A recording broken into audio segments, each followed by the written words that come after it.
Okay, I now call the Connersville Board of Public Works special session now in session. Okay, we'll have, we'll stand and we'll have the Pledge of Allegiance.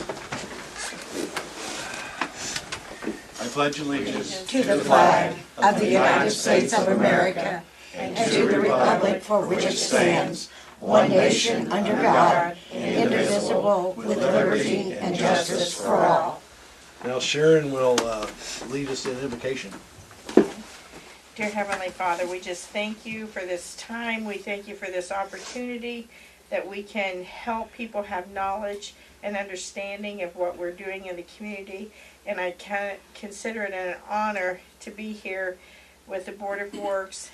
And we just speak blessings over everything that's going to be said and blessings over our government in this community. And we just ask it all in Jesus' name. Amen. Amen. Now everybody will turn their phones off or their ringers. And today we're having a special meeting up here.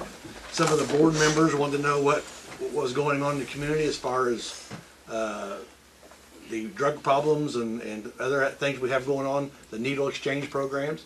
So I thought this would be a good time for everyone to come and ask questions and listen to what you guys have got to say. So after that, we'll go on with the roll call. Jim Barrett. Here. Tim Bentley. Jerry Irvin. Here. Annette Reedman. Present. Okay, on our new business, we're up here at the House of Ruth. And if Sharon, if you would go ahead and give us the explanation that a lot of the council, a lot of the Board of Works members would like to hear. And save your questions. If you've got any questions after the end, we'll ask them. All right, thank you. And first we want to welcome you to the Community Education Center. This is a new addition that we just added to the House of Ruth. And this room is actually, we were just talking about it, the UEA actually gave us a grant and helped us purchase this home so that we could expand the House of Ruth, so that we could now have community meetings such as this and group meetings, NAAA and different groups to help families that have an addiction problem. And first of all, I'd like to say that the House of Ruth has been up and going for 6 years now. We started in April of 2010, and we're an 18-month program, and we are governed by an executive board of directors. And we are a 501c3 nonprofit organization. I can house right now 8 women, but as I said, since we have purchased this home, we are actually transitioning out to where we are reuniting mothers with their children. Upstairs here we have one mom that has already been reunited with her daughter, and then we have another young lady that is going to be reunited with her son. And we have a little house out in the front, and if you've seen it when you walked up, we need to get that renovated because that will actually be available for another young mother. Because in addiction, generally the mothers do lose their children and fathers. And we, with the House of Ruth, what we try to do is reunite the families together. So they will be able to, the children as well as the parents, will be in the recovery process. Because up here we have addiction counseling, family counseling, and spiritual counseling. And that's what we offer here. So we're firm believers that it's the body, mind, and soul that needs help in recovery. And you can't help one without the other. In order to complete the recovery program, all 3 aspects needs to be attended to. And what we do at the House of Ruth, a lot of people ask, because a lot of people, they'll say, what do you guys do up there? So what we do, it's a pretty structured program. Just our daily activities. The women are up at 8 a.m.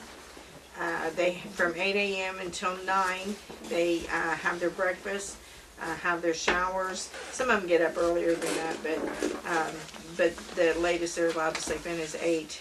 And then by 9, they have to be showered, breakfast, ready for devotions from 9 to 9:40. And then from 9:40 to 10, They have a smoke break.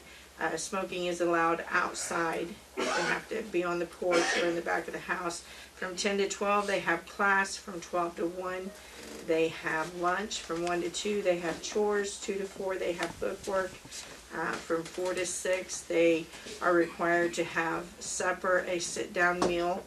And then from 6 to 10, they have free time if there is not a church service or if there is not a meeting. And that's very seldom. so they don't have a lot of free time. And but lots of times in addiction, people do not have a structured lifestyle. So therefore, when they come up here and it is so structured, that is a part of getting them back into their life skills. And in addiction also, their life skills have been pretty much done away with. So that's what we help them. And then on weekends, after 30 days, the first 30 days that they come into the program, it's kind of tough on them. They have no communication with any family or friends, no telephone calls or anything, because it is a proven fact that the first 30 days, it takes that to get your mind completely focused on what you're doing and to have clarity somewhat in your thinking. And then after 30 days, we do start them visiting with their children, getting them into, we were talking, Meridian has services that we use. We have used Centerstone. We try to utilize everything that's going on in the community so we can all collaborate together to achieve the one goal of recovery. But in saying all that, just to give you some, I'm just trying to give you some information on the House of Ruth. And then what we're going to be doing over here is having open community meetings for family, friends, children of addiction that there hasn't been a lot of places for them to go. And we're actually going to start opening this up to the public so they can come. And because when a lot of addiction, they say, well, I'm not hurting anybody but myself. But you are. You're hurting anyone that is associated with you, your children, your parents, your husband, your wife, whoever that would be, because it just does not affect one person. So our goal is to help everyone in the recovery part of it, family, children, parents, whomever that would be, grandparents. In today's society, a lot of the grandparents are the ones raising the children now. And sometimes they just need help. They need, to know that they're not going crazy, that this is something that, there's a support group out there for them. And we want to help be a part of their support team. And in saying that, I'm going to introduce Paula Maupin. She's the Fayette County health nurse. And I asked her to come today because she has a lot of the statistics on the drug issues, the hepatitis C issues, the different things that affects addiction. So,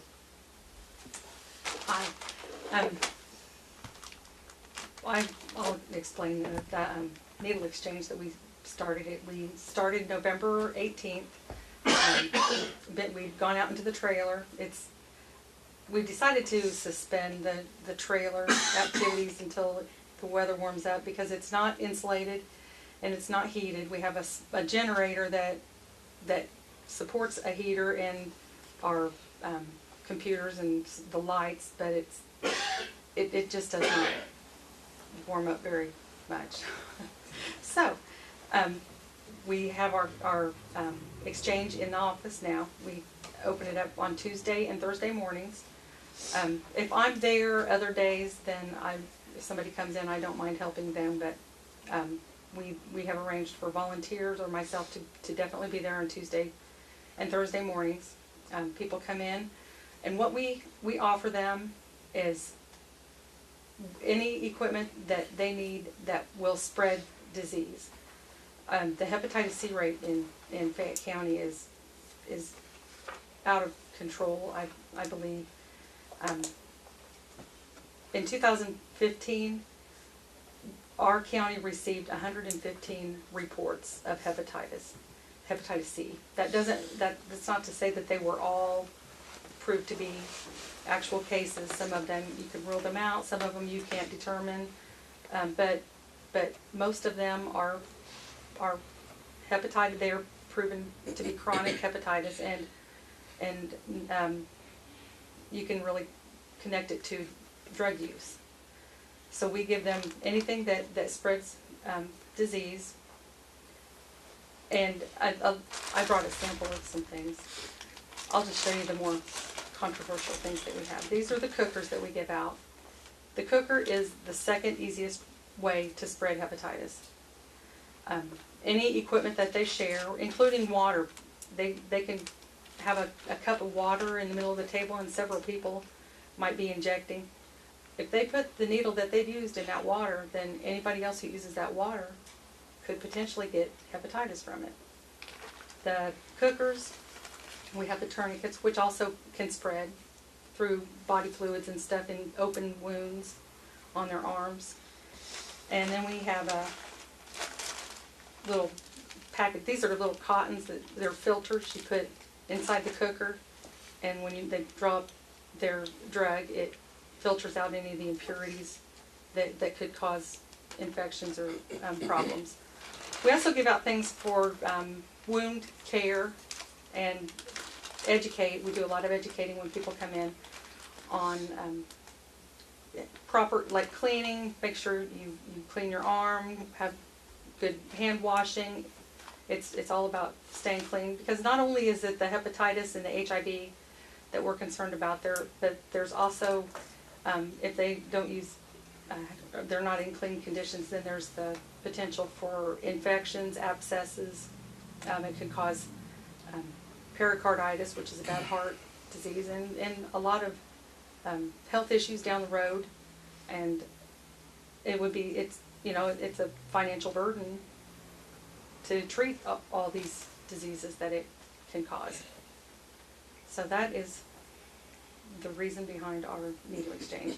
But how many needles do you pass out? I mean, on the We ask that when they come to bring the needles that they have, then we can give them as many needles as they bring us. So if they bring us 20 needles, we can give them 20 needles back. If for some reason, I know, a lot of times they're starting out, they might come in their very first appointment and not have any needles, then I will give them up to 10. I would prefer that they have them needles to exchange with us, but I realize, starting out, they may not have any needles to give me.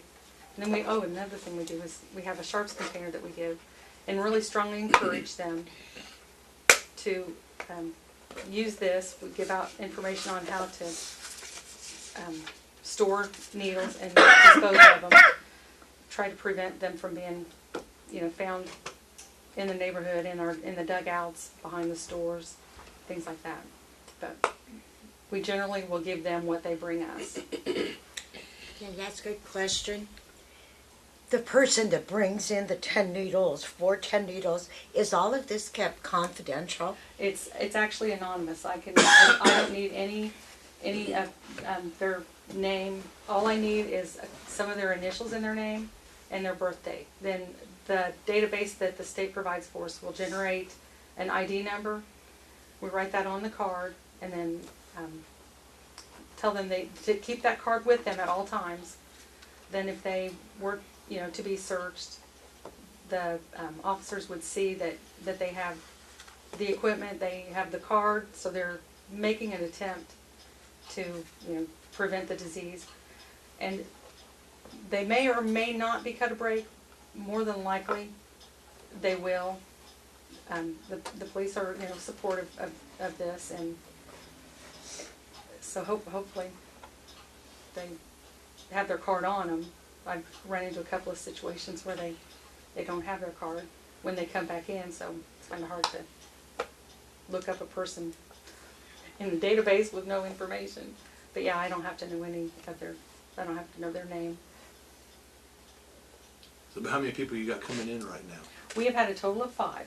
They have been, I know they've been discouraged about coming to the trailer. It's out in a parking lot. It's not real discreet. That's a concern of theirs. And it's not in a prime location. So hopefully in the spring we'll be able to reevaluate that, maybe find another location that's more convenient. But the people that we have signed up have come to our office and signed up there. Do they express any desire to get off of drugs? Yeah, absolutely. Yeah, they have.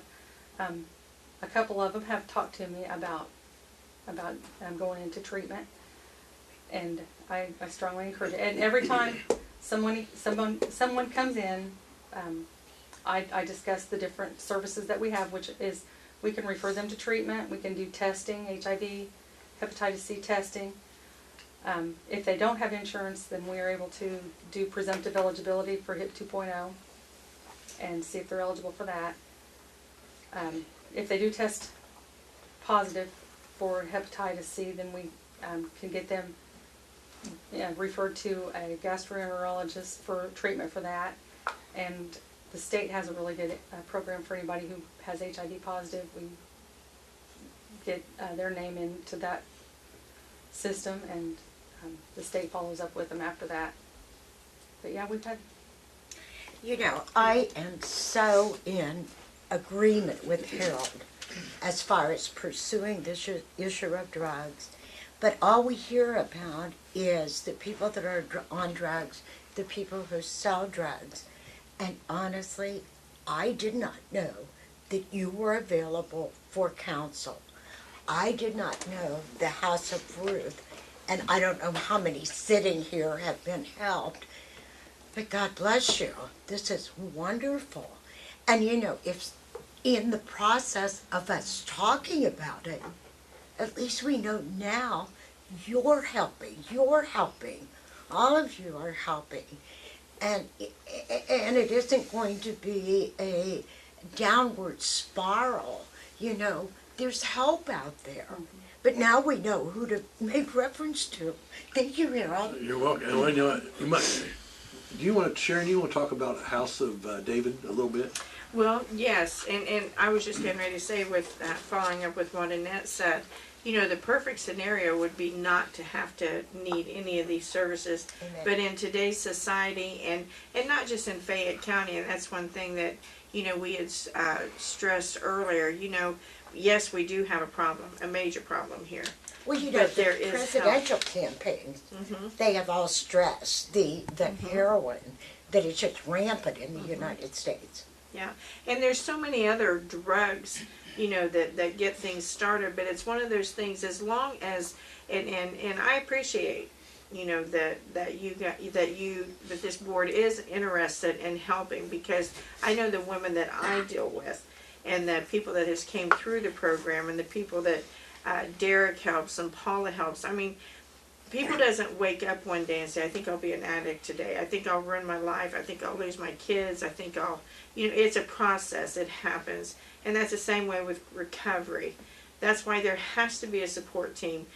Addiction, heroin addiction, the drugs that people are doing, it is nationwide, almost worldwide. It's an epidemic. And it's something that's not going to go away. And it's something that has to be confronted head on.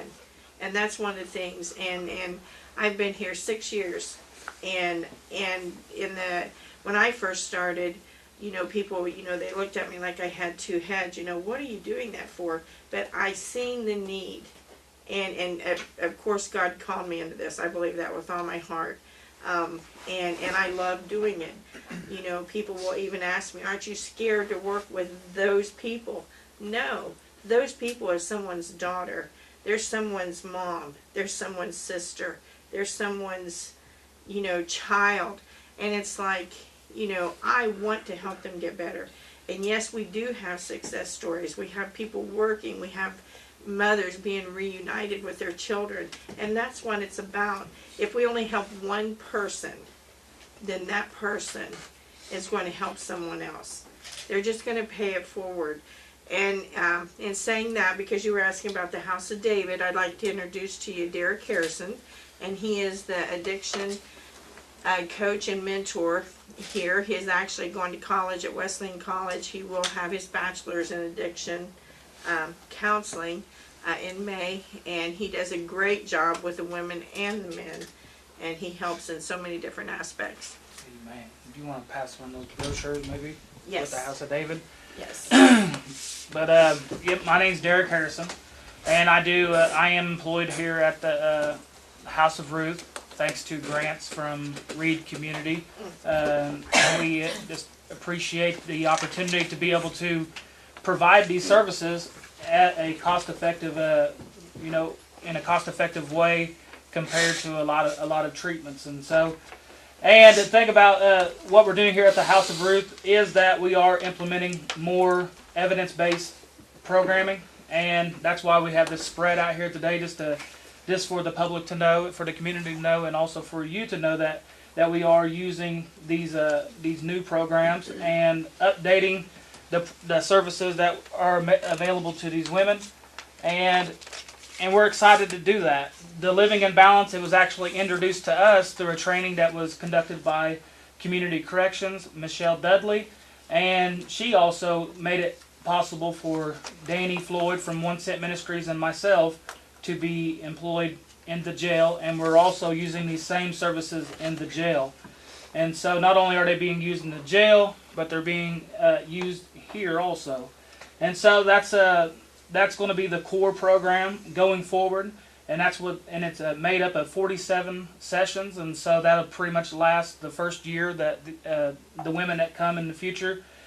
That'll pretty much make up the first year of their treatment here, and it comes with these 3 books here are something that we're even using now. This first book, Criminal and Addictive Thinking, and it just gets them going in a new direction. It is a cognitive behavioral treatment curriculum, and it's for mapping a life of recovery and freedom for chemically dependent and criminal offenders. And there is an addiction aspect to what a lot of us deal with, but there's also, a criminal element. And so, obviously, to protect our community and also to eliminate the behaviors that keep sending us to jail, we need to eliminate a lot of the criminal thinking. And then, once we can do that, then we can work on the addictive thinking also, and just make lives more productive. But the program is moving from a life of addiction to a life of recovery. And that's what we want to do here at the House of Ruth. We want to create an environment of change. And that's what we're going to be doing with the House of David also. It's going to be pretty much a partner program of the House of Ruth. A lot of the same structure that's available here, it's going to be available there. We're not going to redo it. We're going to continue with what Sharon has put into effect for 6 years. And it's working, and we're bringing in evidence-based programming. And not only are we using a program such as Living in Balance, but to keep true to that we are a faith-based program. We do believe in the power of connecting people with a spiritual aspect to their recovery. We're using Living Free, and we was able to go to Newcastle and to connect with a group of people up there. And this material is used by Teen Challenge, and it was written by the folks from Teen Challenge. And it kind of flows along with a lot of the same material that Sharon has been using here also, which is the Teen Challenge material. And so that's what we're going to be doing. And it has an insight group that it teaches. It has a Stepping into Freedom, which is kind of like a Christ-centered 12-step program. And we're just excited to get into that. But we're also, working in cooperation with Meridian Health Services. And some of the women do go there for continued counseling. And they also use the Living in Balance curriculum. And so it's exciting as a community to see that if we can all start using a lot of the same curriculum, that if some of them may have started some of the curriculum in the jail, and then they are sentenced to the House of Ruth, and they're able to continue that here. Or if they've been receiving those services from Meridian, and then they get transitioned here, they're able to continue that here. And it kind of gets the community all on the same page. And that was kind of the hopes of when we went and did the Living in Balance training, is that they was wanting to get multiple agencies going in the same direction and able to work in cooperation with one another. But we're also hoping to build, and also we work in cooperation with Community Corrections. They have Thanking for a Change that the women from the House of Ruth have went and completed, and they get certificates for that. And we're also building closer relationships with Fayette County Probation and Parole and DCS. And we have had great, working relationships with the Fayette court system and the prosecutor's office. And Sharon has an awesome relationship with them. And we hope to continue that with the House of David. And there's already been men in the urgency of, since we're talking about the House of David, the urgency of getting that house open. And we're getting closer to that being made possible, but we needed it to be open, a couple months ago, because we've already had men who are being sentenced to that home, and so the urgency is there for that home to be open. And also with the living in balance that we're doing with the men in the jail now, Danny and I that we're doing in the jail now, they're wanting to know, well, what's next? What they want to know, what are we continuing with? Is this it? And they want to kind of, they're just wanting to know what is going to be made available, because it's working for them. And so our vision kind of moving forward, and something that we also talked about with Michelle Dudley and in the Living in Balance training, is implementing a therapeutic community in the jail. And that would be using a lot of this same material also, and so that they can, a lot of people say, well, people have to serve some kind of time, don't they? They have to be accountable to their crimes, and yes, they do, absolutely. Prison, I did 7 years in prison myself. It worked. I did the therapeutic community in prison. It's called purposeful incarceration. It worked. But whenever I transitioned back into the community, I was taken from one system and put back into, the community, and there was no continuing care. And so that's what the House of Ruth provides. That's what the House of David provides, is a continuing care system to be able to transition people from, well, I know how it works in prison. How's it going to work in my family? How's it going to work in my community? And so it's just the next step. And that's what getting all these multiple agencies working and going in the same direction. That's what that makes possible also, is that we're able to take these men, we're able to take these women, and we're able to walk them through from the time that they get arrested, or the time that they say, I need help, until the time that they transition out. What are we doing with that time? Are we utilizing, the time that they come into the needle exchange program, and into the time that they're going into treatment, and into the time that they're going into all these other services, or are they getting lost somewhere in between? And so that's what we're trying to provide at the House of Ruth and at the House of David, is this, to take those that maybe are introduced into the needle exchange that want to go to that next step, or to take those that are in the jail doing what they're supposed to be doing, and to take them into that next step. Those are the people that we want to be eligible for the House of David and for the House of Ruth. What are you doing with your incarceration? Are you just sitting in there and watching TV and not doing anything? Or are you doing something? Are you trying to change your thinking? Because that's the cognitive model for substance abuse treatment, is one of the greatest models that there is. And it's just proven, if you can change the way that a person thinks, then you can change the way that a person acts out or behave. And so that's what we're hoping to get to in the House of Ruth and at the House of David, is getting to the core of addiction and transitioning them from a lifestyle of addiction into a lifestyle of recovery. And it's complex. That's the one thing. Any good counselor or any good person that works in addiction, it's complex. There's no one approach, no one size fits all, way of treatment. But that's why, if we can get all the different agencies working together, and you folks coming up here and showing an interest, we appreciate that, and the community showing an interest, we appreciate that, and just going in the same direction. And that's what we hope to accomplish. Sharon, how do you guys go about with your funding and everything? What do you go after, grants or everything, or? We are funded by grants, private donations, and then as the ladies start working, they're required to pay rent. Because we work on, like, if they don't have a GED or if they don't have a college education, when they're eligible to start working or whatever step they need to go into, that's the direction that we take them. If they don't have a GED, high school diploma, we help them get educated. We help them in that capacity. So actually, that's how that we are funded.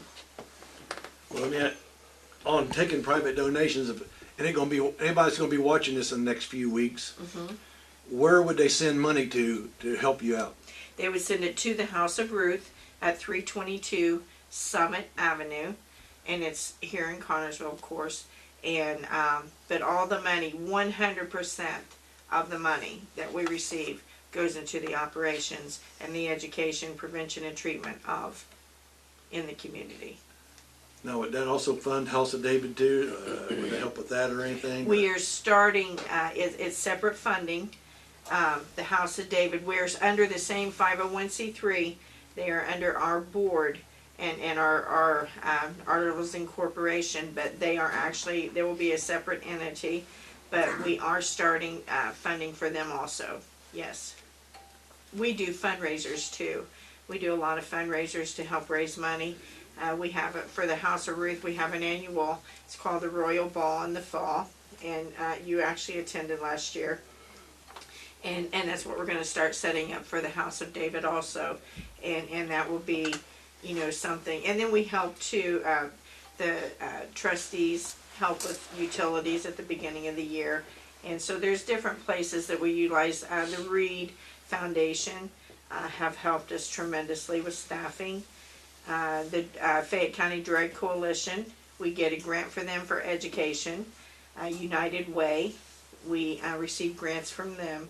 So we try to utilize everything that we can in our community to just keep the home going.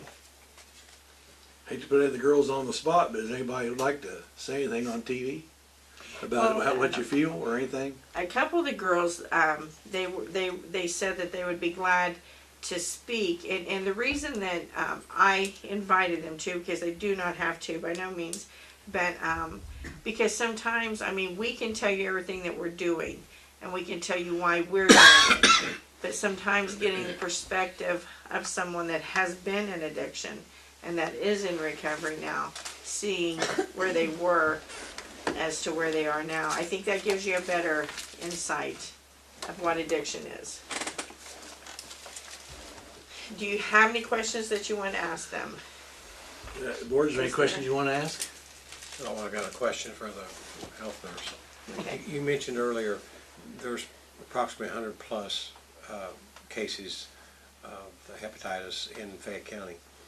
Reported. Reported. Okay, and we've only got 5 that are using the needle exchange. Yes, I think that's, it's because of the location Actually, of the trailer and the okay, how, you know, it's been in the newspaper quite often about the needle exchange, and, you know, most people are familiar with Scott County, and I think they're the ones that started first. But do you think the average people that are involved in drugs, they're not listening to TV3, they're not probably reading the newspaper?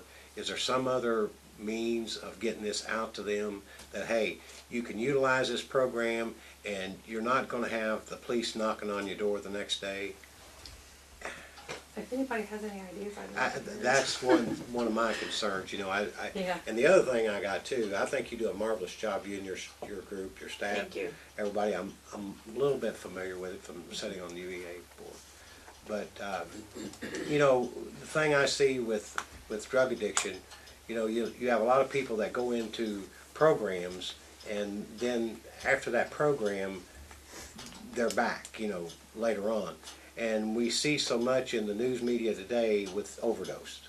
And, you know, I seen a program not long ago where the folks is in Columbus, Ohio, it was did on 60 Minutes. And the people have been in rehab or, you know, programs for several times, and then eventually they overdose. And so your program, if I understand correctly, they come in, they're here for 18 months. Yes. And in my way of thinking, and I don't have any clue about drug addiction, but I think that is a great thing, that it's not a 30-day program or a 60-day Right. program. It's a program where you're going to enter, and hopefully, as time passes, you're gonna be clean of the drug. I don't think, from listening and what I said, I don't know very much about it, but it's sort of like alcoholism. You're never really clean. Right. But this gives you the tools to combat that, Yes. the House of Ruth. Yes. And The reason that we chose, that I chose, because I researched this a lot before that we opened it, and we are modeled after 2 homes, one in Tennessee and one in Monroe, Ohio. And the home in Tennessee has been up and operating for 15 years. And it's a proven fact that from the last date that someone does drugs for 18 months, it takes 18 months. This is scientifically, physically, any way that you look at it, it takes 18 months for your brain to be completely healed off of drugs. So when we set up the program that way, and then in those 18 months also, people that are in behaviors, like we were talking, that are in habits, that are in lifestyles, in 18 months, your lifestyle, your structure, your way of thinking, everything about you has had an opportunity to be changed. And when you're in a 30-day, and this is what we call it here, all you've done is got detox. That's just a basic detox. You haven't changed your way of thinking. You haven't changed anything about it. I mean, your body may be clean, and sometimes it's not even completely clean. And then a 60-day program.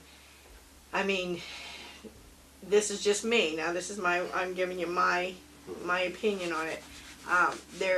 You cannot have people that have left this program, people that I have helped, the people that complete the 18 months are the success stories. The people that leave, because we have this too, from 6 to 9 months have always relapsed. Always. I haven't had one yet that has not. And there's this time period there from the 6 to 9 months that people that have been in addiction for a long time, they're like, man, I've been clean 6 months. I got this together. But they don't realize that they've been in a structured environment during that time. And after they're here, like for the year to 15 months, they're eligible to move out, but yet I still drug screen them. We help them find a place. We don't just put them out on the street and they're on their own. They got to find their own place. We have people that even donate their furniture that has helped them, find an apartment, get a job, have a car. There's so many things that we help them with, but when they leave and go out on their own, you can't stand alone. There has to be a support team. There has to be a support system. And that's why the rate of success completing the program is much higher than leaving at an early stage. But there's a lot of people that we fight against that's even in the, in offices that don't understand addiction, and they're like, well, they've been clean for 6 months, she's going to be fine. It's like, but you don't understand. It's crucial that they complete. And a lot of facilities, because of money, whatever the court dates, the probation dates, stuff, it's out of their hands. They have to release them. And 9 times out of 10, it does result in relapse. So the completion of the program, to me, is detrimental to someone that wants to succeed. And I lots of times I feel like if they let them out early, and this is just my, from what I've seen, they set them up for failure. And that bothers me. I take this very personal. I wouldn't be here if I didn't. And I take it very personal, and I put into each young lady's life just as if she was my daughter. And I ride them hard. You can ask him. I don't take it lightly at all. But if a couple of the girls, if you want to give your own testimony, whatever you want to do. Actually, Whitney is from Johnson County, and they've been getting a lot of publicity, but it's whoever. I just want to say that, I've been battling with addiction for over 20 years, and I've been in the 30-day programs, and I've been in the 60-day, and I've been in the 6-month programs. And what I didn't get from those programs is what I'm getting here. I'm getting my relationships restored with my family. I'm getting a job. I've got a job. I've been working, but you know, I'm starting to work on my spiritual side, which is something that I didn't get to work in the other programs because it wasn't offered to me and I didn't know how to do it. And so with Sharon and Derek, they pray for me and they take us to where we need to go. We go to church, and you know, without the spiritual side of getting to know your higher power, and you know, mine is Jesus Christ, it makes a difference. And you know, I've been in and out of prison. I've actually did 10 years in prison, and the therapeutic community, I did that in prison. But when I got out, I didn't have the House of Ruth because I didn't know about it. But thank God my parole officer got me in here, because I didn't know what to do with myself once I got out of prison. I was like, I fell and I couldn't get back up, and my parole officer picked me up and he introduced me to Sharon, and thank God I got a chance to be in this house. But if I wouldn't have been able to get in this house, I'd feel like the cycle wouldn't have stopped, and I wouldn't have a relationship with my kids. I wouldn't have a relationship with my parents, and I wouldn't have a relationship with Jesus Christ. And with that being said, I would be right back on the street doing what I've always done, and nothing would have changed. So, you know, this program is long. It is 18 months, but it takes 18 months. It takes every bit of 18 months. It's hard out there on the street, and without having someone, you know, Sharon doesn't know what to guide us, but she loves us, and she wants the best for us, and Derek too. And you know, I'm just real thankful that I've been given this opportunity to be here, because you know, I don't want to continue to do what I've always done, and you know, I'm just real grateful for that. You're going to make me cry. And I absolutely want to run around the table and give you the biggest hug. We do a lot of Congratulations. I think thank you so much for sharing that. Thank you. That's beautiful. Yes. I've got a question to Health and Earth. I was late. Is the heroin problem worse now than it has been in the past? I think. In Fayette County or in Indiana or Midwest or the whole country? They are nationwide. Nationwide. Why? Why is it worse now than it used to be? Do you guys have any ideas? I'd say the availability. Is that one reason, or are there others? I think the heroin issue, I think it might be because of the crackdown on the prescription drugs. They might have an injury, get on the pain medicine, which is an opiate, get addicted to that, and then they cut them off. They stop giving it to them. Well, you know, the withdrawal is not.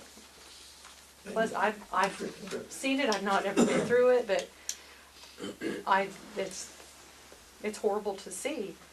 So you know, if you could take something if you have the worst stomach flu ever, and you could take something to stop that, then you probably would, and that's kind of what But I would like it this as is that. this has existed in the past. Yes. It's nothing, of course, nothing new. What about our society? Do you folks think is causing this to be such a problem today? It's generational. I Sure. can assure you that. Yeah, but are there things you can look at? Unemployment, for example. Yes. Big. Breakdown of the family, for example. Things like this, a more secular nation than it used to be. Yes. Are there things along those lines that are important that add to the problem? The economical for sure. Yep. Because any time that the economy goes down, alcoholism arises, domestic violence arises, and a lot of the women has been through all of that, and it's one of those things that the children that I have dealt with of the women it's usually the abuse, and most of them say that they use so they don't feel. Sometimes it's easier not to feel. They don't want to confront the problem. They're not going to confront the problem. And so many times when they have tried to confront the problem, either they're dismissed from society, they either have to go to jail, they're going to go into criminal activity, like Derek was just saying, because there is no way of getting out. When it's just like, the only way that I can describe it, and this is an illustration I use a lot. The Bible says, train a child in the way they should go. When they get old, they won't depart. But how is that child being trained? If you live in a house that all you see is drug abuse, stealing, lying, abuse, domestic violence, what in any way, drinking, drugging, that's how that child is trained. And then when they get into society, they get into school age, that's how they've been trained. That's what they do. And that's the same way when you have families that do not, and they train them, they take them to church, they take them to school, they have the opportunity to have education, they have the opportunity to play sports, look at the difference in the lifestyles. But we have to recognize that society is not the way that it used to be. I always tell my kids I would love for my children to have been raised in my childhood. I would have loved for them to be, but it's not that way anymore. Kids don't even go out of their house. Everything is electronic. Everything is Game Boy. The violence, every show that's on TV. I mean, and I'm not being negative. I'm just being real. I mean, that's what they're trained to do. So if we don't stop the cycle of addiction generationally, socially, psychologically, then there's not going to be a change. And it has to start somewhere. Somebody has to change that type of lifestyle. I was in the 70s. I was all about, when I was in high school and stuff, the partying and stuff. But I woke up one day and I'm like, I had 2 children. I'm like, I don't want to be this way. And thank God, I changed my lifestyle. Had I not, I could have been these women. I could have been one of them. But I had a support system. I had parents. I had people that helped me. Everybody doesn't have that opportunity. You would be surprised the people that do not have that opportunity. But once the cycle, the drugs of today are so addictive, you can use them. Yes, the first time is a choice. No one makes you. But the first and the second time, you can be addicted. It's finished. And then you're not running the drugs is running you. That is that is how much of an impact that addiction has on today's society. Well, you've alluded to the breakdown in socialization, where kids don't go out in the street and play ball anymore, like they did when we were kids. Yeah. I had a glove, the next kid had a bat, another kid had a ball. Yeah. And we all shared and we worked out the problems. Yeah. And we compromised and worked together and learned how to socialize with each other. And that's gone, I think. We Right. don't see that much anymore. Kids are more, like you say, attached to their electronic devices and so on. And they're doing that to pass their time. They're Yes. miserable. Yes. There is no social activity. The ball teams and stuff like that. I mean, you have parents come to the ball fields. We call it just shot. I mean, they're drinking, they're drugging. I mean, the kids don't even want their parents to be there. They're so embarrassed. And it's like, and that, I mean, that goes on a daily basis. Yeah. And until we can, do I have all the answers? Absolutely not. But the women that I can help here, I feel like their children can be an example to other children, and we can, with what we can do here, we can't help everybody, but the few that we do help, I feel like it's just that much more of a light into the community. Well, then they can go help the underlying problems. Exactly. That are existing, causing what we're seeing here regarding drug Yes. addiction. I have women that have left the program that are actually taking their friends into other programs. I had one of them call me the other day and said, I've got him in the car and I'm taking him to rehab. I mean, and to me, I'm like, where before, she would have been out chasing a drug, and And it's like, that just thrilled me. That just thrilled me. So, I mean, you know, and that's what I want them to do. I want them to mentor back. I want them to help people. I want them to, you know, and that's what it's about. We all got to help each other.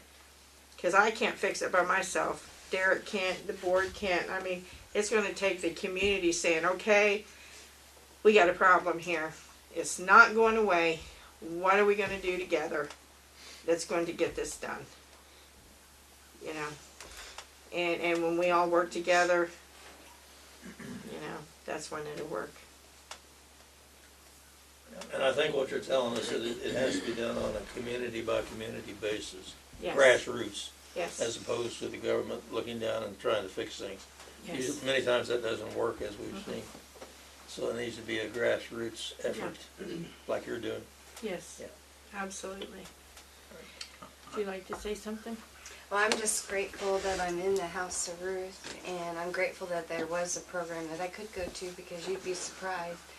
My family worked on trying to get me into treatment centers, and how insurance plays such a big role, and if you're indigent and you don't have any money, how that plays a big role. And I'm just glad the door opened up for me to come here. You know, and drugs don't discriminate whatsoever. It doesn't matter how old you are, how smart you are, how rich or poor. I mean, because we're educated young women. I mean, we have degrees and stuff, but it just takes, like Sharon said, mine was Percocets, and I couldn't get them anymore, so heroin was more accessible and cheaper. And I mean, and I agree that the internet, I don't even have Facebook anymore because I don't like it, but I think you can get a lot of things off the internet. You can buy pills, you can find out where you could go to find drugs, and I think that's where it's broke down. The generation from generation, the internet, and just kids being able to access it more. It's just everywhere because of the internet. But I would just like to say that I'm just really happy that I'm here. And where I'm from, there's not very many programs going on. It's Johnson County, and I definitely agree with a person that goes to jail needs to go into a program. I think that needs to be a part of the whole process, because, I mean, if you throw them all in jail and then they get out, what behaviors do they know? They just know how to be a criminal. So, and I believe the purpose of us girls is, like Sharon said, you know, we can help somebody else. You know, we can pay it forward. We can help somebody, you know, because we've walked in those shoes. We know what it's like. And the thing that got under my skin the most is going to a therapist who didn't even know, you know, what I was talking about or what I was going through. And that's where we can come in and get continuing education and say, you know, I've been there. I've done that. Because that motivates me more than anything, to hear people's testimony that actually been in those situations. So, but I'm just grateful I'm here, and thanks to Derek and Sharon, and I don't know. I think I'm gonna cry. So After this meeting, we'll just all sit and cry together. I know that this program works because it's very close to my heart, because I got a great grandson's mother that's in this house, and she's about to get out. And I watched her grow, and she's very strong. She's got a job, and what, she got about another month to go, and she'll be ready to go. And she was a mess when she come in here, but she's got her life turned around. And it's been hard on everybody, but she straightened up. Yeah. She was one of the overdoses of last year. She had overdosed twice, and she's doing great. And but you know, that's what she was just saying. I mean, sitting at this table right now, there's one of the girls that has a social work degree. There's one of the girls that has a medical transcriptionist degree. Every one of them has had some type of college. I said, Lord, if I could just utilize the women that I have in the house right now, we could run it. Because I mean, it's like she said, drugs is not discriminating. Doesn't matter your degree. It doesn't matter. You know, some of them has been in nursing. Some of them has been in, you know, it just doesn't matter. They're smart women. Some of the smartest people I've ever met has been through this house.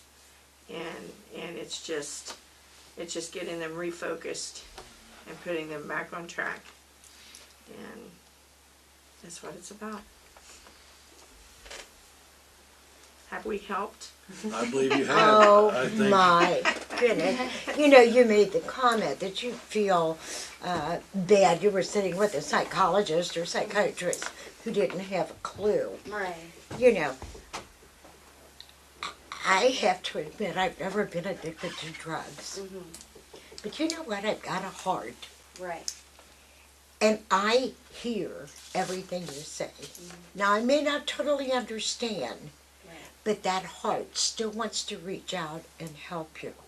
So just because I haven't walked in your shoes, you know, I have so many faults that you could call addiction. We all have faults. We all, as Jesus Christ would say, we're all sinners. Right. So in a way we do understand, and we do feel, and we do want to help. And I know Harold is just gung-ho, and he's got our support 1,000%. I appreciate that very much. I didn't mean that in a negative way whatsoever. Oh. That's my goal for myself. But You I know, understand what you you know, were saying. I think do. if people are more loving and caring, you know, and don't just throw us away like we're nothing and, oh, they're just a junkie. And I think love's the answer. And I found God's love, so I'm grateful for that. So, and Yes.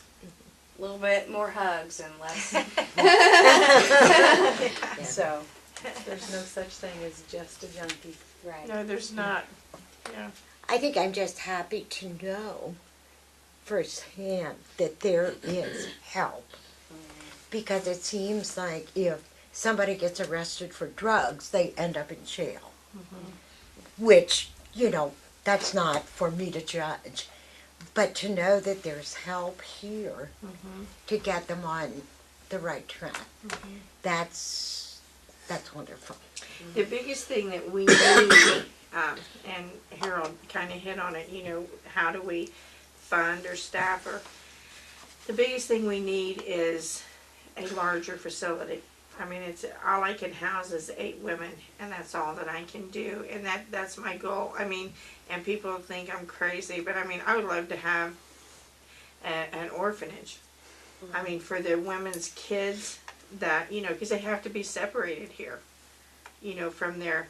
And I would love to have, like we were talking, I'd love to have a place where there's one in Florida that I was actually going to go to and just check it out, but it's set up dormitory style.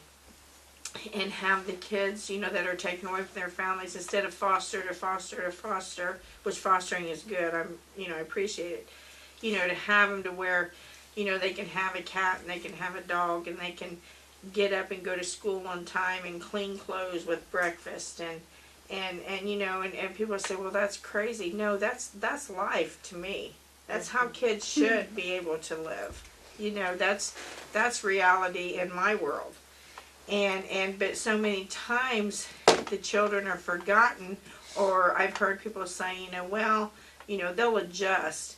Why should they have to adjust to the negative part of a parent when if we can help the parents and the children and then reunite them all with different thinking, different ways of life. Can you imagine? I mean, to me that's not impossible. It is definitely doable. It's just everyone working together to see that happen. How large a facility would be realistic for you? I don't know. I mean, it would have to be divided into segments and stuff like that, you know, for age group and things like that. I don't know. I never got to go down there and look at it. One of the pastors that used to be here in town, he's actually on their board, because I was telling him what I wanted to do, and I just haven't got to go down there. But they've been up and going for years, probably 20 years. Where is that? It's in Florida. I see.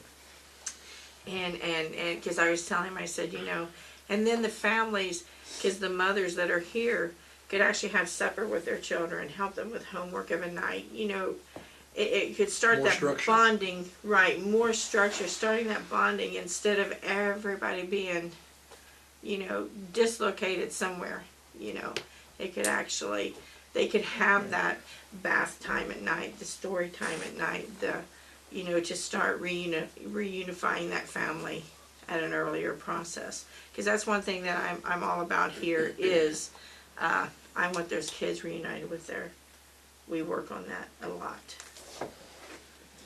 A lot, Absolutely. yeah. Well, anybody got anything else they'd like to speak on One or thing I want to anything? say is I want to thank you. It's been very enlightening. I want to thank you and you for your Thank testimony. It's great. I wish you all the luck in the world. Thank you. Thank you. And I can only echo the same sentiments. I admire all of you. Yes.